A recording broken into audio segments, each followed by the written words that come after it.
होगी एक देश एक चुनाव की, वन नेशन वन इलेक्शन की।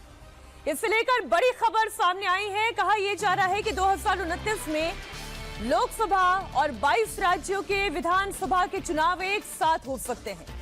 एक अंग्रेजी अखबार ने यह दावा किया है कि 2034 तक नहीं बल्कि 2029 में ही मोदी सरकार वन नेशन वन इलेक्शन कराने की मूड में है और इसके लिए तैयारियां की जा रही हैं। जिन 22 राज्यों में ये चुनाव होने हैं उनमें अभी 16 राज्यों में एनडीए की सरकार है, जबकि 6 राज्यों में इंडिया अलायंस की सरकार है। हालांकि इसके लिए यूपी, गोवा, गुजरात, उत्तराखंड, पंजाब, हिमाचल, मणिपुर में 3 साल पहले चुनाव कराना होगा, क्योंकि इन राज्यों में 2027 में चुनाव है। अब जो 5 साल यानी कि 2032 तक वैलिड है। अगर 2029 में चुनाव कराना पड़ेगा तो फिर 3 साल पहले ही चुनाव कराना पड़ेगा। कर्नाटक, तेलंगाना, मेघालय, नागालैंड, छत्तीसगढ़, मध्य प्रदेश, राजस्थान, त्रिपुरा में 4 साल पहले चुनाव कराना होगा, क्योंकि यहां 2028 में चुनाव है। 4 साल पहले, शायद 4 महीने पहले कहना बेहतर होगा, 4 महीने पहले यहां चुनाव कराना होगा। अब 2033 तक जिनकी वैलिडिटी है वहां पर भी चुनाव कराने की तारीख बदल रही है। तो पहले तो इसे समझना होगा कि ये बात शुरू कैसे हुई। उसके लिए सबसे पहले आप सुने मंत्री पीपी चौधरी को वन नेशन वन इलेक्शन को लेकर शिवराज सिंह चौहान ने भी जो कहा, साधु संतों से जो आशीर्वाद मांगा। एक एक करके वो दोनों बयान आपके सामने हम रख देते हैं कि क्यों वन नेशन वन इलेक्शन जरूरी है। आप जहां जाएं, आपने इस मसाल को वन नेशन वन इलेक्शन, एक राष्ट्र एक चुनाव, अगर थान के जनता को आह्वान कर दिया कि देश का नुकसान है, शिक्षा का नुकसान है, बच्चों का नुकसान है, विकास का नुकसान है, पैसा फालतू खर्च हो रहा है, आओ निकलो सब वन नेशन वन इलेक्शन के पक्ष में खड़े हो जाओ। आप जहां अपनी कथा करें, प्रवचन दें, लोगों से बात करें, इस वातावरण को एक बार बना दें कि भाई तुम इस पक्ष में खड़े हो, एक राष्ट्र एक चुनाव, चुनाव एक साथ होना चाहिए। और आपने कहना शुरू कर दिया तो यहां तो एक एक के लाखों अनुयायी है, एक एक के लाखों अनुयायी। जिस पंडाल में आपने बोल दिया वो विचार पूरे देश में छा जाएगा, फैल जाएगा और पूरा देश बोल उठेगा एक राष्ट्र एक चुनाव। सांसद विधायक उनको आपका पत्र जाए कि भाई इसके पक्ष में खड़े हो, कोई पार्टी के हो, पार्टी का सवाल नहीं है, सवाल देश का है। देश रहेगा तो पार्टी आती जाती रहेगी, तुम एक राष्ट्र एक चुनाव के पक्ष में खड़े हो। अगर ये जन जागरण का अभियान आपने छेड़ दिया तो मैं आज इस दिव्य देव भूमि पर खड़े होकर ये कहने का साहस कर रहा हूं कि एक राष्ट्र एक चुनाव का संकल्प पूरा हो जाएगा, कोई रोक नहीं सकता। वन नेशन वन इलेक्शन बिल्कुल फिजिबल है। ये तो विल पावर होनी चाहिए। वन नेशन वन इलेक्शन कोई अभी से नहीं चला है। ये जब 1967 तक 4 चुनाव जनरल इलेक्शन लोकसभा और विधानसभा के साथ हुए। उसके बाद में कई बार सरकारें गिरने की वजह से, राष्ट्रपति शासन होने की वजह से, इमरजेंसी होने से, नए स्टेट बनने की वजह से कई कारण रहे हैं, जो कि लोकसभा और विधानसभा के चुनाव अलग अलग होने लग गए। सिविल सोसाइटीज के लोग हैं, 99% वो चाहते हैं कि देश में लोकसभा और विधानसभा का चुनाव साथ में हो।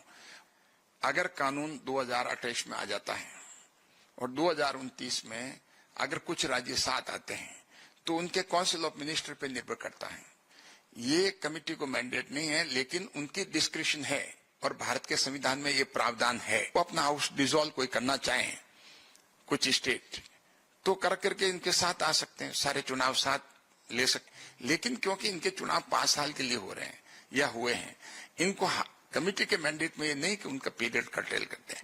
लेकिन जब लॉ आ जाएगा उसके बाद में जो चुनाव होंगे वो उनका पीरियड कर्टेल होने का बिल में प्रावधान है और ये पार्लियामेंट पे निर्भर करता है। पार्लियामेंट इसको जब पास कर देती है तो ये लागू हो जाएगा।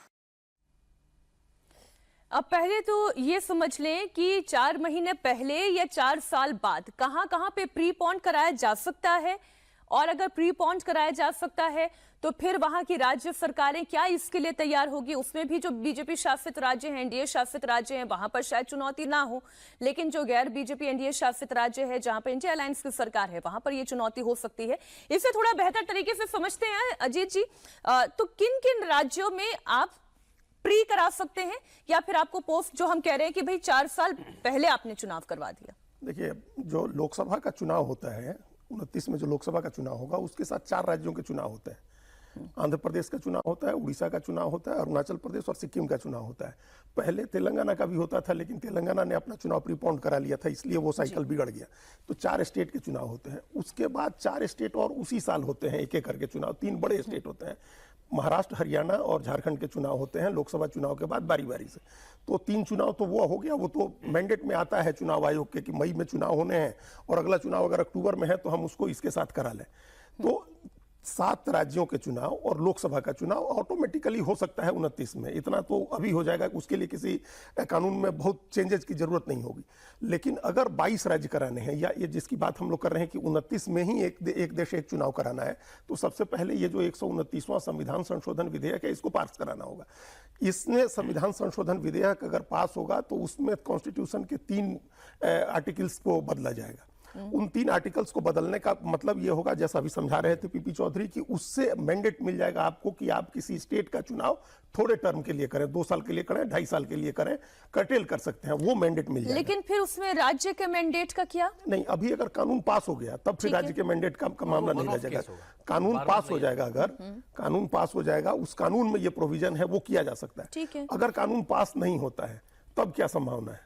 जो हम लोग 22 राज्य की बात कर रहे हैं, तब भी संभावना ये है, कम से कम 22 नहीं भी हो तो एक बीच में ये चर्चा हो रही थी कि 2 साइकिल बना देते हैं। अभी एक चुनाव 2029 में करा देते हैं, एक चुनाव 2031 में करा देते हैं, और फिर सबके चुनाव 2034 में एक साथ कराते हैं, जो इस बिल का मैंडेट था, जो पहले इस बिल में था। उसके लिए आपको क्या करना होगा कि 28 के चुनाव जो हैं उनको डेफर करने होंगे। 28 के चुनाव का मतलब कर्नाटक का चुनाव मई में, और नवंबर में राजस्थान, मध्य प्रदेश और छत्तीसगढ़ का चुनाव। तो अगर 4 चुनाव आप डेफर कर देते हैं तो हम लोग पहले जोड़े कि 7 चुनाव ऑलरेडी हैं 29 में। यानी आपने 4 साल पहले वो चुनाव कराने की तैयारी कर ली? नहीं, हम इसको 4 महीने, 6 महीने, 8 महीने टाल दिया आपने चुनाव। अच्छा, और फिर उसके बाद तो 5 साल पर होगा ही 34 में। 29 करा दीजिए, 28 का चुनाव, 4 राज्यों का चुनाव आप 28 ले जाइए मई में, और 29 में जो 7 होने हैं वो हो गए, तो 7 4 11 हो गए। 30 के जो 2 चुनाव हैं, दोनों बीजेपी की सरकारें हैं, दिल्ली की और बिहार की, उन 2 को प्रीपोन्ड कर दीजिए। इसमें एक संभावना क्या ये भी है? 28, 29, 30 के चुनाव एक साथ हो जाएंगे लोकसभा के साथ 29 में। एक संभावना क्या ये भी है कि 29 के साथ साथ ही आप वही जो आप कह रहे हैं कि राजस्थान का, मध्य प्रदेश, छत्तीसगढ़ और एक तेलंगाना को छोड़ के जो 4 और आपने राज्य गिनाए, कम से कम इतने चुनाव एक साथ सरकार 29 के लोकसभा चुनाव के साथ करा सकती है? देखिए, इसमें 2 पहलू हैं। जैसा अजीत जी ने कहा, जब लॉ पास हो जाता है वो एक अलग, फिर तो लॉ है, वो कहेगा कि 2 साल वाला चुनाव भी विपक्ष तैयार होगा। हाँ, और देखिए वो एक जनता पे उन पे भी प्रेशर आएगा। हमें पता है चुनाव का कितना खर्चा होता है, और आज़ादी के बाद स्टार्टिंग के 3 या 4 चुनाव हुए वो 1 नेशन 1 इलेक्शन हुए। जब सरकारें गिराई जाने लगी, राष्ट्रपति शासन को बिल्कुल एक हाई हैंडेड तरह यूज करा जाने लगा, तब सरकारें तितर बितर हो गई। पूरी दुनिया में इलेक्शन ऐसे अलग अलग साइकिल्स में नहीं होते हैं। जैसे बताया, अमेरिका में भी 2 साइकिल्स में इलेक्शन होते हैं, एक बार इलेक्शन होते हैं और दूसरी साइकिल में बाकी इलेक्शन हो जाते हैं। तो 2 साइकिल भी है, वो भी बहुत ऑप्टिमाइज रिजल्ट है। तो होना क्या होगा, किसी सरकार को आपको लंबा चलाना पड़ेगा और किसी सरकार को आपको कर्टेल करना पड़ेगा। कई बार मेरे ख्याल से होगा क्या, भाजपा की कुछ सरकारें अपने आप अपनी असेंबली डिसॉल्व कर देंगी, वो 6 महीने 1 साल पहले। तो वो मॉरल प्रेशर पड़ेगा बाकी पे कि भाई आप क्यों खर्चा चाह रहे हैं। तो अगर लॉ पास नहीं हो पाता, पॉलिटिक्स में आप मॉरल प्रेशर की बात करें, विपक्ष का प्रेशर क्या है? विपक्ष का प्रेशर होगा, विपक्ष रोकना चाहेगा बिल को, 129 में संविधान संशोधन विधेयक को रोकना चाहेगा। अगर आपके पास ताकत नहीं, अगर है नहीं, अगर आप नहीं रोक पाते हैं उस विधेयक को, विधेयक पास होकर के कानून बन गया, फिर उसके बाद मोरल ऑब्लिगेशन और वो सब चीजें नहीं रहेंगी, फिर तो कानून बन गया, फिर तो कानून के हिसाब से काम होगा। हाँ, आप ये ताकत लगा के आप रोक दीजिए, जैसे आपने नारी शक्ति वंदन कानून को रोक दिया था, वैसे इस 129वें संशोधन को भी आप विधेयक आए तो उसको रोक दीजिए। उसके लिए भी स्पेशल उसकी बहुमत की जरूरत होगी, वहां रोक दीजिए। अगर आप नहीं रोकते हैं और तो फिर सरकार के पास एक तरीका ये है, अगर आप रोक देते हैं तब तो फिर सरकार को दूसरे तरीके निकालने होंगे। दूसरा और वो तरीका यही है कि आप 2 साइकिल बनाइए, 28 के चुनाव, 29 के चुनाव, 30 के चुनाव।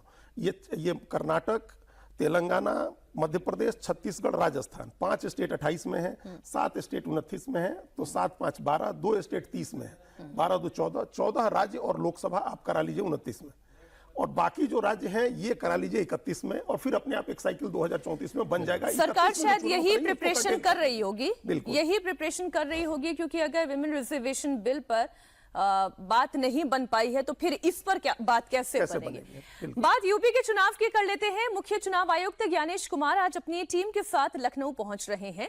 तो इधर पीडीए के पी पर फंसे हुए अखिलेश यादव अब आरक्षण को बड़ा चुनावी मुद्दा बनाने की रणनीति पर चल रहे हैं।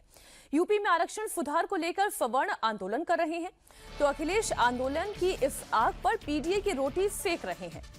अखिलेश आरक्षण सुधार और लेटरल एंट्री का मुद्दा उठा रहे हैं। अखिलेश यादव ये कह रहे हैं कि लेटरल एंट्री के जरिए 63 में से पीडीए समाज के केवल 2 लोगों को ही लिया गया। ऐसे में बीजेपी सरकार यूपीएससी का नाम ओपीएससी क्यों नहीं कर देती। ऐसा लगता है कि लेटरल एंट्री के नाम पर पिछले दरवाजे से बीजेपी और उसके साथी अपनी विचारधारा के लोगों की सेटिंग करने में लगे हुए हैं। ये भी एक तरीके की आउटसोर्सिंग का ही एक और छद्म रूप है।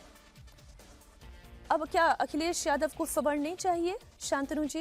देखिए, अखिलेश यादव की राजनीति फॉर्मूले की राजनीति है, और जो भी फॉर्मूले की राजनीति करेगा वो ऐसा कंफ्यूज साउंड करेगा, क्योंकि या तो एक आपके विजन की राजनीति कि मैं भाई अपने प्रदेश के लिए ये करूंगा, मैं सड़कें बनवाऊंगा, मैं ब्रिजेस बनवाऊंगा, मैं कोचिंग दूंगा, मैं एआई ले आऊंगा, लेकिन जब फॉर्मूला है तो एमवाई, पीडीए, कभी अब जो नाराज हुआ उसका नाम ले लिया। तभी आपने देखा पीडीए की इतनी अनगिनत फुल फॉर्म भी आती रहती है। देखिए, जो लेटरल एंट्री है वो विश्व भर का एक नया प्रयोग है कि किस तरह से आप एक्सपर्टीज को लें, क्योंकि हम लोग खुद कहते हैं कि हमारे यहाँ 2-3 सर्विस को छोड़ के एक्सपर्टीज नहीं। हमारे यहाँ वो डिफेंस का व्यक्ति एजुकेशन में चला जाता है, फिर वो हेल्थ में चला जाता है। तो लेटरल एंट्री के थ्रू नरेंद्र मोदी ने कोशिश करी, जैसे अमेरिका में, यूके में, कई देशों में होता है कि ऑफिसर्स को आप उसकी एक्सपर्टीज के हिसाब से लेते हैं और आपको उसको इंडस्ट्री से लेते हैं। जिसका 20 साल में एविएशन का एक्सपीरियंस है उसको एविएशन मिनिस्ट्री में ले लिया, जिसका 20 साल का कंसल्टिंग का हेल्थ में एक्सपीरियंस उसको हेल्थ में ले लिया। तो ऐसे लोगों को मेरिट के बेस पे लिया गया। तो अब मेरिट पे तो, और अखिलेश ने कई बार इस तरह के जो इनोवेशंस हैं उसको विरोध करा। जैसे यूपी में योगी आदित्यनाथ ने कहा कि टीचरों की अटेंडेंस थंबनेल से चेक करी जाएगी, अखिलेश उसके विरोध में आ गए और अब टीचरों की अटेंडेंस नहीं हो पाई, योगी आदित्यनाथ को वापस लेना पड़ा वो। तो अखिलेश को जब भी कोई इनोवेशन वाली चीज आती है अखिलेश उसका विरोध करते हैं, ये नॉर्मल रहा है पिछले 10 साल। आरक्षण पर अखिलेश के हमलों का जवाब योगी सरकार के मंत्री मनोज पांडे ने दिया। मनोज पांडे ने अखिलेश यादव को याद दिलाया कि दलितों को मिलने वाले प्रमोशन के आरक्षण को समाजवादी पार्टी ने ही रोका था। देश भूला नहीं है कि प्रमोशन में आरक्षण के बिल को किसने फाड़ा था। चीजें इन राइटिंग हैं, जो चीजें लिखित हैं, जो चीजें पार्लियामेंट के, लोकसभा के ने अंगीकृत करके उसको अपने मिनट्स में शामिल किया, और जो विधानसभा के हाउस में है उसे ना कोई बदल सकता, ना हम, ना आप, ना कोई। क्या देश भूल जाएगा प्रोन्नत के आरक्षण पर किस पार्टी के सांसदों ने उस बिल को फाड़ा था? क्या ये सच नहीं है? प्रोन्नत के आरक्षण को किस समाज के लिए लाया गया था, किस वर्ग के लिए लाया गया था? क्या देश ये भूल जाएगा प्रोन्नत के आरक्षण के बिल को छीन करके विभागीय मंत्री से किसने फाड़ा था और बिल को पारित नहीं होने दिया था? क्या लोग भूल जाएंगे 1995 में जिला पंचायत के चुनाव होते हैं इस उत्तर प्रदेश में? कैसे आप कह सकते हैं एक जाति के अकेले 70% लोग जिला पंचायत के अध्यक्ष हो जाएं? तो अगर सवाल होगा तो कहाँ गया अनुसूचित समाज का, एसटी का, महिलाओं का आरक्षण कहाँ गया उसमें? बात तो वो ठीक कह रहे हैं, पुराना इतिहास याद दिला रहे हैं, वो अलग की बात है। उस इतिहास में वो भी उनके साथ थे, लेकिन बात अब आगे बढ़ चुकी है। अब हम 2026 की बात करें, जब 27 में उत्तर प्रदेश का चुनाव है। ये बात तो ठीक है, सवर्णों के इस मांग के साथ कोई भी उनके साथ नहीं खड़ा हुआ है, चाहे वो भारतीय जनता पार्टी हो, समाजवादी पार्टी हो, कांग्रेस हो, चाहे कोई आप ओपी राजभर जो जिस पार्टी की बात कर ले। लेकिन ये भी सच है कि दलितों को मिलने वाले आरक्षण का फायदा किसे नापसंद था। देखिए, इसमें 2 बातें हम कहना चाहेंगे आपको। एक तो जो अखिलेश यादव ने कहा कि लेटरल एंट्री छद्म तरीका है घुसाने का, अंदर घुसाने का, अपने लोगों को एडजस्ट करने का, ये बातें जो है इस बड़ी हल्की बात है। आप राजनीति करिए, राजनीति में कहिए ये बातें ठीक है, सीरियसली इस बात को आप कह रहे हैं अगर, तो ये बहुत खराब बात है।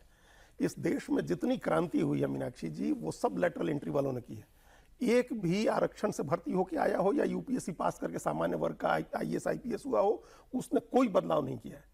इस देश में जो अंतरिक्ष की क्रांति हुई वो विक्रम साराभाई ने की, लेटरल एंट्री के थे। इस देश में परमाणु एनर्जी की क्रांति हुई, वो होमी जहांगीर भाभा ने की, वो लेटरल एंट्री के थे। इस देश में हरित क्रांति एमएस स्वामीनाथन ने की, वो लेटरल एंट्री के थे। इस देश में जो पिंक क्रांति है चिकन की, वो बीवी राव ने की, वो लेटरल एंट्री के थे। इस देश में दुग्ध क्रांति कुरियन ने की, वो लेटरल एंट्री के थे। इस देश में मिसाइल क्रांति एपीजे अब्दुल कलाम ने की, लेटरल एंट्री के थे। इस देश में आधार की क्रांति नंदन नीलेकणी ने की, लेटरल एंट्री के थे। इस देश में जो संचार क्रांति की सैम पित्रोदा ने की, लेटरल एंट्री के थे। एक भी बात बताइए इस देश में कोई क्रांति हुई हो जो किसी आईएएस आईपीएस ने की हो, या जो नॉर्मल ऐसे चुन के आ रहा है। लेटरल एंट्री के लोगों ने की है इस देश में क्रांति, और लेटरल एंट्री पूरी दुनिया ने तरक्की की है उसी से। आप जब तक एक्सपर्ट लेकर के नहीं आइएगा, जो डोमेन एक्सपर्ट नहीं होगा, वो आपको रोज नई चीजें, वो सिर्फ अपना जीवन चलाने की बात करेगा। इस देश में सारी क्रांति उसने की है, लोगों ने की है जो लेटरल एंट्री से है। तो ये तो समझ लीजिए। अब अखिलेश यादव भी हो सकता है जानते हो इन बातों को, लेकिन उनकी अपनी राजनीति है। अब जो दूसरी बात आपने कही, ये जो अभी जिसकी बात हो रही थी कि कोई साथ में नहीं है और राजभर हो या कोई भी हो, तो अखिलेश यादव जो पीडीए की पॉलिटिक्स कर रहे हैं, उस पीडीए की पॉलिटिक्स में भी तो वो एक दिन कहते हैं कि पंडित साथ में है, एक दिन कहते हैं, जब उनसे पूछा गया, अभी हम एक इंटरव्यू देख रहे थे, पूछा गया कि भाई आपने एक ही परिवार के लोगों को, यूपीएससी का ओपीएससी जो बता रहा है वो वही समझ में आ जाता है वो किन के साथ है। आप कहते हैं कि हमारा जो है ये एक ही परिवार के, हमने इसलिए बना दिया पार्टी न टूटी। बहुत इंपॉर्टेंट बात है। उन्होंने कहा कि हमारी पार्टी इसलिए नहीं टूटी कि हमारे सारे सांसद एक ही पार्टी के थे, लेकिन एक ही फैमिली के थे। हम एक ही फैमिली के थे। लेकिन ये देखिए कितनी गलत बात है शांतनु जी, उनके चाचा ने उनकी पार्टी तोड़ दी थी, शिवपाल यादव ने पार्टी तोड़ दी थी। और कितने परिवार की पार्टियां टूटी है। एनसीपी टूटी नहीं है अभी, चाचा भतीजे की पार्टी, ससुर दामाद की पार्टी नहीं टूटी है, ठाकरे की पार्टी नहीं टूटी। तो परिवार की पार्टी बना लीजिए, पार्टी नहीं टूटेगी। लालू यादव के बेटे ने पार्टी नहीं बना रखी है अलग, तो अनुप्रिया पटेल की बहन ने पार्टी नहीं बना रखी है, उनकी माँ और बहन ने अलग पार्टी। तो पार्टियां परिवार की पार्टी बना लीजिएगा तो ये पार्टी नहीं टूटेगी, और इस लॉजिक पर आप परिवार की पार्टी चलाइएगा। पिछले कुछ दिनों से अखिलेश यादव लगातार ऐसे बयान दे रहे हैं जिसमें खुद बैकफुट पे जा रहे हैं। लग रहा है एकदम डेस्परेट है वो। चवन्नी से 1 रुपए वाला, चवन्नी वाला बयान दीजिए, पीले गमछे वाला बयान देखिए, आप इस तरह के बयान देखिए। तो ये लगातार अब जैसे जैसे नजदीक आ रहा है चुनाव, और उनको ये जो पीडीए है वो अपील करता नहीं दिख रहा है, तो वो कोई फिर दूसरा रास्ता पकड़ने की कोशिश कर रहे हैं। यूपी में आरक्षण के साथ साथ स्कूलों पर भी खूब पॉलिटिक्स हो रही है। कई यूट्यूबर्स सरकारी स्कूलों के पुराने जर्जर भवनों की फोटो खींचकर वायरल कर रहे हैं। इसे लेकर सीएम योगी ने समाजवादी पार्टी पर पलटवार किया। योगी ने कहा कि कुछ लोग जर्जर भवनों की फोटोग्राफ सोशल मीडिया पर दिखा रहे हैं, जिन लोगों के इशारे पर दिखा रहे हो ये उन्हीं के स्मारक हैं। कुछ लोग जर्जर भवनों को फोटोग्राफ सोशल मीडिया में दिखा रहे हैं। जिन लोगों के इशारे पर दिखा रहे हो ना, ये उन्हीं के स्मारक हैं जिनके इशारे पे दिखा रहे हो। हमारे यहां जाना है, प्रोजेक्ट अलंकार के अंतर्गत जो नए भवन विद्यालयों के बने हैं, ये आज की नई शिक्षा व्यवस्था की जो नकल मुक्त, अकल से युक्त शिक्षा प्रणाली का आधार बन रहा है, और समय सीमा के अंदर परीक्षा होना। सत्र के पहले 3 महीने परीक्षा में लगते थे, 3 महीने परिणाम में लगते थे, तो 6 महीने तो यही गायब हो गए। 3 महीने अन्य अवकाश में और कर्फ्यू में व्यतीत हो जाता था। 3 महीने भी नहीं मिलते थे बच्चों को पढ़ने के लिए, और अब 14 दिन में परीक्षा, अगले 14-15 दिन में परिणाम। एक क्विक कमेंट इस पे शांतनु जी, जो योगी आदित्यनाथ कह रहे थे 17 से पहले का क्या स्ट्रक्चर था? जी 17 के बाद जब योगी आदित्यनाथ आए, क्योंकि उनके खुद के स्कूल कॉलेज चलते हैं, तो उन्होंने शिक्षा में जो बेसिक शिक्षा है जो 1 से 8 की होती है, उसमें 2 बड़े मूल परिवर्तन करे। उन्होंने लाया पहले तो मिशन कायाकल्प, 19 पैरामीटर लिए। जो फिजिकल स्ट्रक्चर है, उसमें गेट है, उसमें बाउंड्री है, उसमें पंखा है, उसमें टॉयलेट है, उसके 19 पैरामीटर को फोटो खींच के जियो टैगिंग करके वेरीफाई करा गया, और अगले 2.5 साल में मेक श्योर करा गया कि 85 से 95% स्कूल उस 19 पैरामीटर में खरे उतरते हैं। और ये कितने स्कूल हैं? 1,35,000 स्कूल उत्तर प्रदेश के हैं। फिर अब ये तो हो गया, अब शिक्षा कैसे होगी? फिर ऑपरेशन निपुण शुरू करा गया कि मैथ्स और लैंग्वेज में बच्चे जो मिनिमम लर्निंग लेवल है, कि भाई गणित में 2 डिजिट का एडिशन आना चाहिए या इतना का सब्ट्रैक्शन आना चाहिए, उसको मैप करा गया। और जो अभी असर की रिपोर्ट आई है, उसमें पहली बार उत्तर प्रदेश तमिलनाडु से अच्छा परफॉर्म करा है, तीसरी और 7वीं क्लास में गणित और भाषा में। बहुत अच्छा ऑफिसर है विजय किरण आनंद, जो कुंभ मेला अधिकारी रहे, उनको खास लगाया उस काम के लिए। कर्नाटका से हैं, वो सीए रहे हैं और वो लंबा चला और उसको देश में कई अवार्ड मिले, उसको नीति आयोग से लेकर अवार्ड मिले। तो आई थिंक उसका श्रेय लेंगे वो, क्योंकि वो बड़ा काम हुआ, बड़ी मेहनत से हुआ है। और आप स्कूल, जब लोग वोट डालने गए इस बार स्कूल में, तो लोगों ने देखा कि अरे उत्तर प्रदेश के स्कूल फिजिकली पहले से बहुत इंप्रूव हो गए। और एक जो मील को लेकर भी जो नाराजगी हो रही थी, उस पर भी प्रोएक्टिव कदम उठाते हुए नोडल ऑफिसर्स नियुक्त कर दिए गए कि भाई अपने अपने इलाके के स्कूलों का खुद ख्याल रखें, क्या कमियां हैं उसको खुद ढूंढें और उसको ठीक करें। लेकिन जैसे जैसे यूपी चुनाव की तारीखें नजदीक आ रही हैं, वैसे वैसे अलग अलग सियासी समीकरण बन रहे हैं।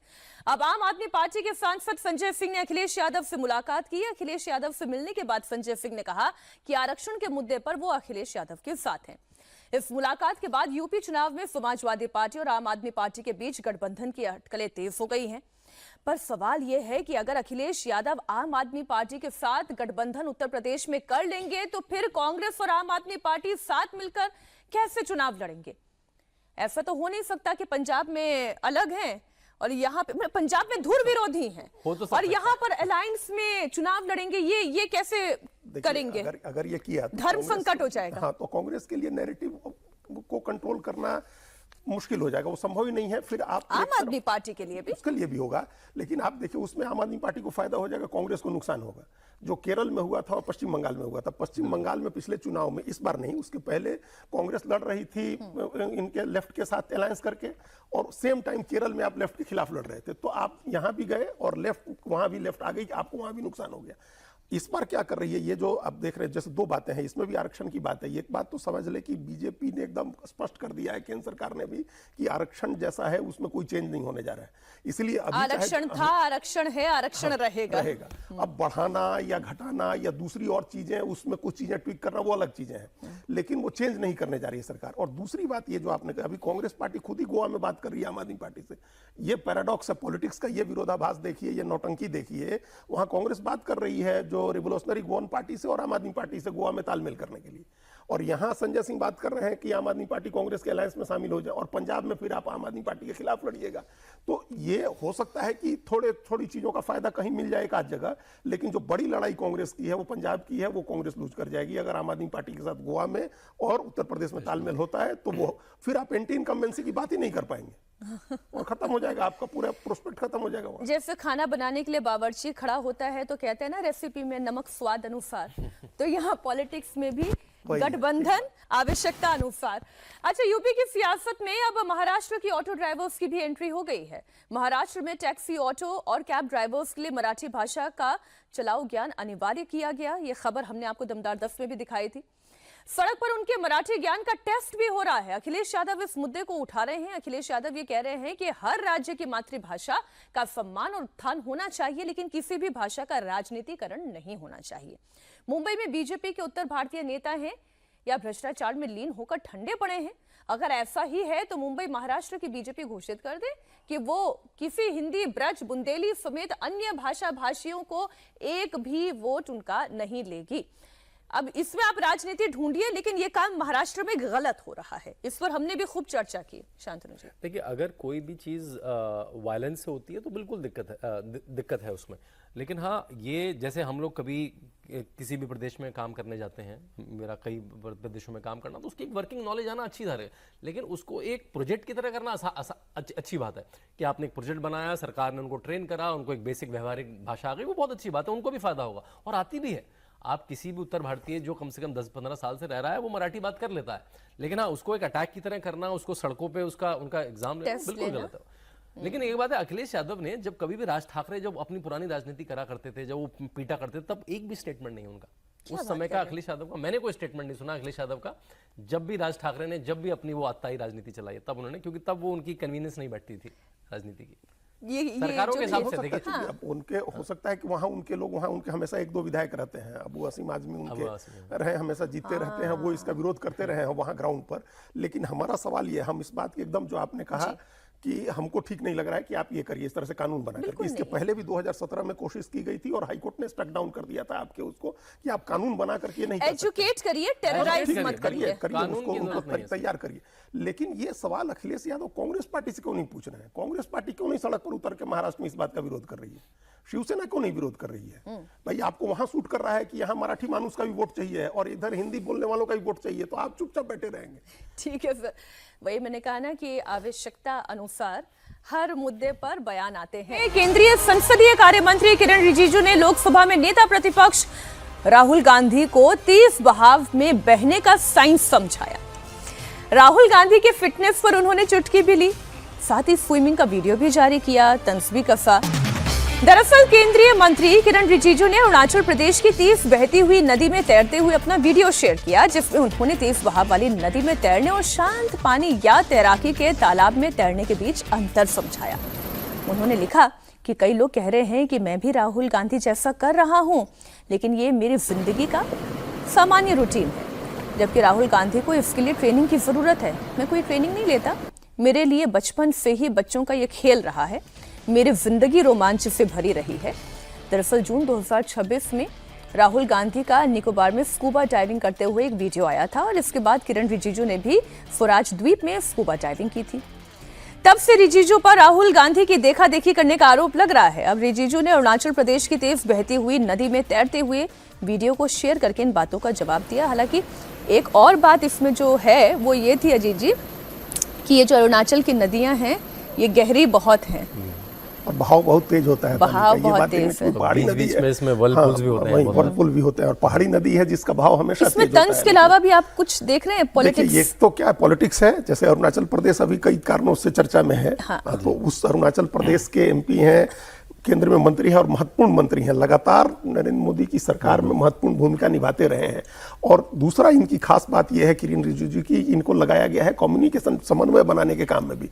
अपोजिशन के लीडर से भी पिछले सेशन में जिस तरह से बिल्कुल राहुल गांधी से 2 बार बात की, केसी वेणुगोपाल से बात की, प्रियंका गांधी मल्लिकार्जुन खड़गे से बात की, तो एक जो तालमेल बनाने वाले, एक समावेशी इंक्लूसिव पॉलिटिक्स करने वाले नेता की छवि उनकी है। अपेक्षाकृत यंग है, बाकी राहुल गांधी से तो हमको लगता है यंग ही है और बीजेपी के बड़े नेताओं में भी यंग है। अरुणाचल का एंगल, अरुणाचल का एंगल है। एक तो कि अरुणाचल का एंगल है कि अरुणाचल प्रदेश पर अभी फोकस है, कई तरह की बातें हो रही हैं। एक पूर्व अधिकारी ने अभी कहा, फिर वो सीमा को लेकर के वहां से विवाद, और जिसका फैक्ट चेक भी किया गया कि ये गलत है। लेकिन जब भी चीन के साथ या कोई बड़ा हाई लेवल दौरा होने वाला होता है तो चीन की तरफ से कुछ गड़बड़ी होती है, तो एक उसका भी संदर्भ है कि मैं आपको एक इंफॉर्मेशन देती हूँ। फोर्सेस में ही कुछ लोग हैं जिन्होंने अनऑफिशियली ऐसा कहा कि कुछ तो हो रहा है जो कि थोड़ा चिंताजनक हो सकता है, सबको अलर्ट रहने की जरूरत है।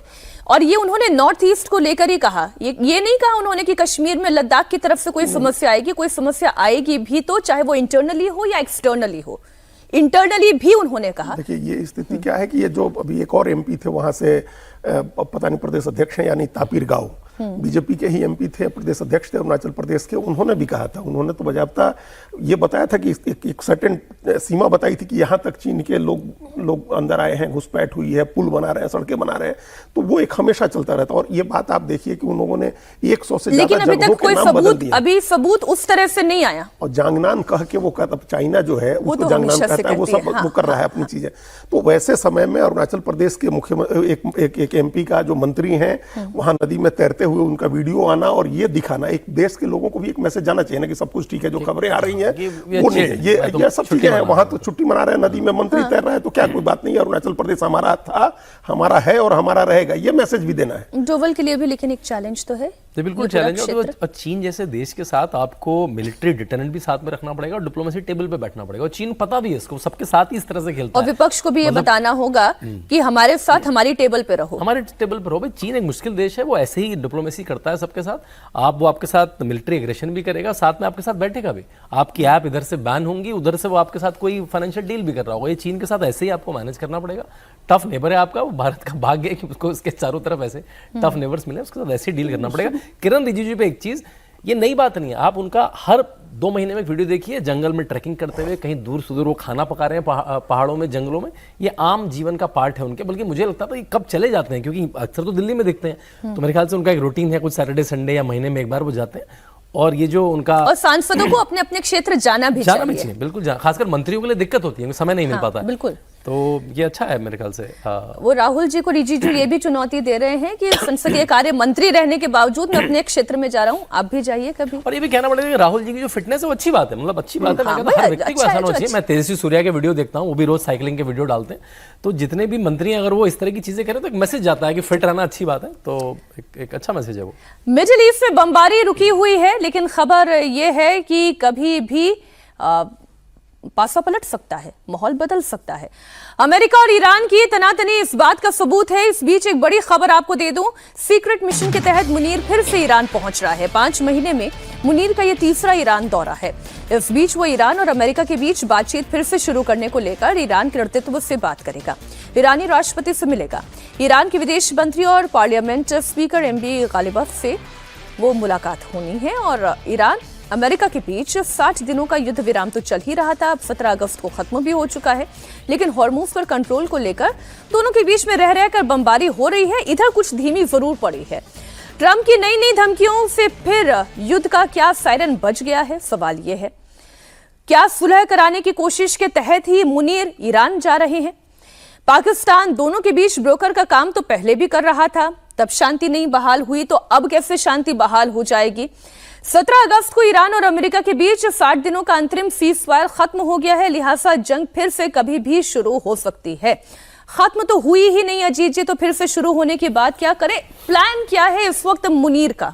देखिए वही, और 17 अगस्त को जो 60 दिन का जो एक एमओयू साइन हुआ था दोनों के बीच में, उसकी मियाद खत्म हो गई 17 अगस्त को। जब तक वो एमओयू था जिस पर स्वयं राष्ट्रपति ट्रंप के दस्तखत थे, और वो भी वर्साई के किले में संधि हुई थी, जो वर्साई का ऐतिहासिक संधि वर्ल्ड वॉर के बाद की जो संधि थी, वहां दस्तखत हुआ था, खुद ट्रंप ने किया था। तो एक उसकी एक सेंटिटी थी, एक वैलिडिटी थी। भले बीच बीच में लड़ाइयां होती रहती थी, लेकिन एक चीज, एक करार एग्जिस्ट कर रहा था, वो उसकी भी अवधि खत्म हो गई है। और इसकी वजह से बहुत वल्नरेबल है, अगर कोई लड़ाई शुरू करे तो रोकने वाली कोई कानूनी चीज नहीं है बीच में। और इस बीच हमने देखा, कल एक इंटरव्यू दिया है राष्ट्रपति पेजेस्कियान ने, जिसमें उन्होंने कहा कि युद्ध समाप्त करने का सबसे अच्छा साधन वो एमओयू था। तो इस एमओयू का जिक्र होना और उसके बीच फिर मुनीर का जाना, इसका मतलब यह है कि उसको फिर से रीइंफोर्स करने की कोशिश हो रही है कि उस एमओयू की शर्तों को फिर से बहाल किया जाए, एक टेबल पर ले आया जाए, दोनों के बीच में जो 2 राउंड की टेक्निकल वार्ता हुई थी, उस टेक्निकल बातचीत को फिर से आगे बढ़ाया जाए, रास्ता निकाला जाए। देखिए, जो खाड़ी के देश हैं वो अपनी तरफ से खत्म करने के लिए खत्म करना चाह रहे हैं कि अब अमेरिका निकले यहाँ से, यहाँ शांति बहाल हो। ये अमेरिका की जिद है, जबरदस्ती ट्रंप और इसलिए अपने आप को अमेरिका से अलग करते हुए खुद अपना प्रोटेक्शन उन्होंने शुरू कर दिया। और देखिए, पूरी दुनिया को ये भी पता है अमेरिका में मिड टर्म इलेक्शन है, मतलब ट्रंप के इलेक्शन नहीं है, वहाँ हाउस रिप्रेजेंटेटिव के इलेक्शन है, 33 सीनेटर के इलेक्शन है, गवर्नर इंटरनल स्टेट्स के इलेक्शन है। और इस युद्ध को अमेरिका में भी अच्छे से नहीं देखा गया है, क्योंकि वहाँ पे भी इकोनॉमिक प्रॉब्लम हुई है, तेल की प्रॉब्लम हुई है, बहुत सारी व्यापार की प्रॉब्लम हुई है। तो उसको उनको अवॉइड तो करना ही है। छोटा मोटा एग्रेशन वो कर सकते हैं, मुझे नहीं लगता उस लेवल का एस्केलेशन दोबारा से शुरू हुआ, कम से कम नवंबर से पहले तो नहीं होगा, क्योंकि वहाँ रिपब्लिकन स्टेट्स में भी मुश्किल हालत में है। तो वो, लेकिन आपको ऑलिव ब्रांच भी चाहिए, दिखना भी चाहिए कि देखो मैं ताकतवर हूं, तो उसके बीच में कोई रास्ता निकलेगा। तो कौन इनको मैनेज कर रहा होगा कि ऐसा दिखे भी कि संधि हो रही है लेकिन हम अग्रेसिव भी लगे? दोनों तरफ से ये पोस्चरिंग होती रहेगी। अमेरिका ने ईरान के खिलाफ बड़ी तैयारी की है। एक बड़ी खबर आपको दे दें, ईरान पर अमेरिका एक बहुत बड़ी स्ट्राइक करा। बताइए, अभी आप ऑलिव की बात कर रहे थे, अभी बड़ी स्ट्राइक की तैयारी से जुड़ी हुई खबर है। अमेरिका ने इकोनॉमिक डे का ऐलान कर दिया है। मतलब ये कि अमेरिका ईरान को आर्थिक रूप से तबाह करने की तैयारी कर चुका है। अमेरिकी धमकी से चीन पर भी बड़ा असर पड़ सकता है, क्योंकि इसके तहत चीन पर भी प्रतिबंध लगाए जाएंगे। जो देश ईरान की मदद करेगा उन पर अमेरिका कड़े आर्थिक प्रतिबंध लगाने की तैयारी कर रहा है। अमेरिका ने इकोनॉमिक डे का ऐलान पहली बार किया है। ट्रेजरी सेक्रेटरी स्कॉट बेसेंट ने सोशल मीडिया पोस्ट के जरिए ये जानकारी दी। ट्रंप की इस धमकी को चीन से जोड़कर देखा जा रहा है। अमेरिका ने ये ऐलान किया जो इतिहास में पहली बार किया। द डे का मतलब ये है मिलिट्री की भाषा में घातक ऑपरेशन। अब इसमें चूंकि इकोनॉमी जोड़ दी गई है, इसका मतलब ये कि आर्थिक रूप से सबसे बड़ा हमला। ईरान का सबसे बड़ा सहयोगी चीन है, तो चीन पर भी अमेरिका इकोनॉमिक स्ट्राइक करने जा रहा है, ये क्लियर है।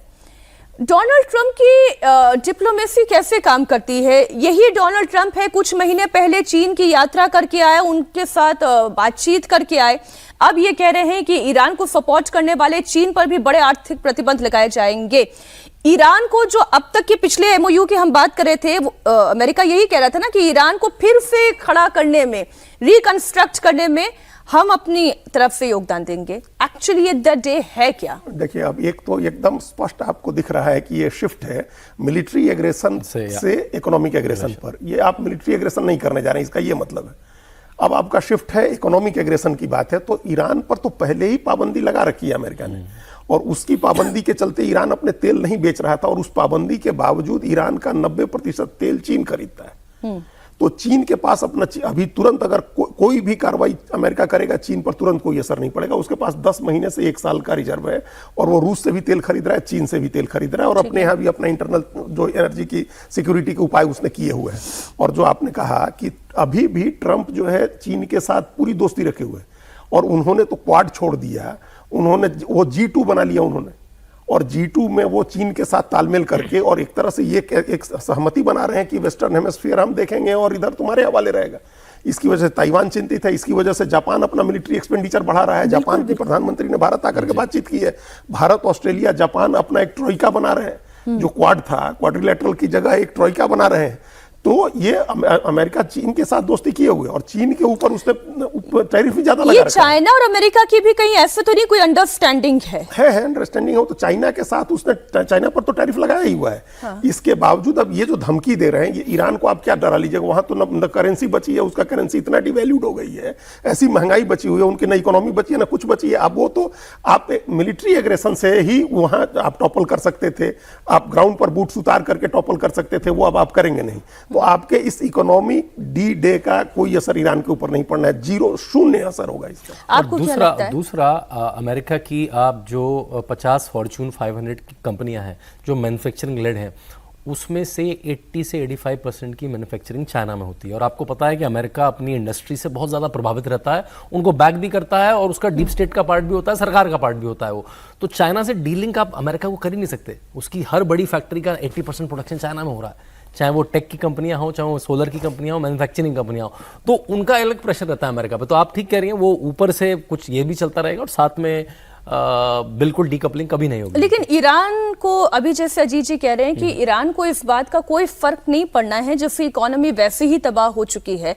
इसका मतलब ये है कि डोनाल्ड ट्रंप भी ये समझ गए हैं कि वो बूट्स ऑन ग्राउंड से ये जंग तो ईरान से नहीं जीत सकते। बिल्कुल, बिल्कुल। ना वो इराक में सफल हो पाए, उस तरह से तो नहीं सफल हो पाए, ना वो अफगानिस्तान में सफल हो पाए, लड़ाई नहीं जीता। ईरान में भी वियतनाम से लेकर अफगानिस्तान से लेकर इराक से लेकर ईरान से लेकर कोई बड़ी लड़ाई नहीं जीत पाया। तो उनकी मिलिट्री पावर एक तरह से वीक दिखती है। तो लंबा युद्ध उनके कभी भी फेवर में नहीं रहा है, उनकी सरकारें गिर गई हैं, उनको इंटरनली बहुत रोष झेलना पड़ा इस बात का।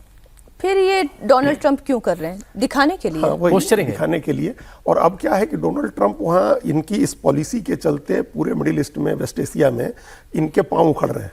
ये पहली दफा हुआ, आप हम लोग एक दिन और चर्चा कर रहे थे कि बहरीन से अपना पूरा स्ट्रेटेजिक शिफ्ट करना पड़ा है अमेरिका को। वहां से अपने उन्होंने जो उनके फ्रिगेट्स हैं, उनके जो लड़ाकू, जो USS Abraham Lincoln, USS Washington, उन्होंने शिफ्ट किए।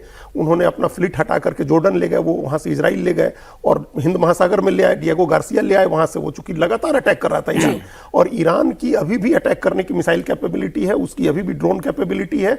और ये कुल मिलाकर के अभी डरा धमका करके होर्मुज पर कोई ना कोई तालमेल, कोई सहमति बनाने की कोशिश ट्रंप कर रहे हैं। और ये झूठ बार बार उन्होंने कहा कि होर्मुज पर हमारा कंप्लीट कंट्रोल है, फिर अगले दिन कहा कि होर्मुज पर हमारा कंप्लीट कंट्रोल हो जाएगा, और फिर आप ओमान को भी आपने धमकी दे दी, जो अभी तक आपके साथ उसके अच्छे संबंध, ओमान के साथ दोस्ती ही चलती थी ईरान के साथ दुश्मनी के बावजूद, तो और ओमान को भी धमकी दे दी। तो इतना कंफ्यूज्ड है वो इस पूरे इस इलाके के अपने सिक्योरिटी उसको स्ट्रक्चर को लेकर के और अपनी स्ट्रेटजी को लेकर के। अभी तो अमेरिकन भी गिनती कर रहे होंगे कि कितने दिन इनके कार्यकाल के और बाकी हैं, ये जाएं तो वो भी राहत की सांस। 2 साल है, अभी तो 2 साल से ज्यादा, अभी तो बहुत है। तब तक पता नहीं मिडिल ईस्ट को क्या बना के छोड़ेंगे ये। इधर पाकिस्तान की बात कर लेते हैं। पाकिस्तान आतंक को ऐश का न दे, ऐसा तो हो ही नहीं सकता। आतंकी संगठन जैश ए मोहम्मद को लेकर एक बड़ा खुलासा हुआ है। पाकिस्तान में जैश ए मोहम्मद का हेडक्वार्टर फिर से तैयार हो गया है, जिसे भारत ने ऑपरेशन सिंदूर के दौरान तबाह कर दिया था। बहावलपुर में जैश के हेडक्वार्टर को फिर से तैयार कर दिया गया है, जिसकी तस्वीरें सामने आ चुकी हैं। आप देख सकते हैं इन तस्वीरों को, हेडक्वार्टर के अंदर नए और चमकदार संगमरमर लगा दिया गया है। पूरे परिसर को भारत ने तबाह कर दिया था। ये वही परिसर है, याद करिए, ऑपरेशन सिंदूर हुआ था तो ये सब कुछ तबाह हो चुका था, लेकिन फिर से इसे चमकदार बना दिया गया नया संगमरमर लगा के। पहलगाम हमले के बाद भारत ने 7 और 8 मई की जो दरमियानी रात थी, इसी हेडक्वार्टर को तबाह कर दिया था। अब सोचिए, पाकिस्तान में गरीबों के पास खाने को खाना नहीं है, मिडिल क्लास भी परेशान है, आटे के दाम बढ़ गए हैं। बलूचिस्तान में हमने दिखाई हैं तस्वीरें, पाक ऑक्यूपाइड कश्मीर में इतनी आग लगी हुई है कि उनका दमन करने के लिए भी, आजादी की मांग का दमन करने के लिए भी सीधे पॉइंट ब्लैंक पर गोलियां चलाई जा रही है। पर यहां पे संगमरमर लगाने का पैसा, शांतनु जी, पाकिस्तान के पास भरपूर था।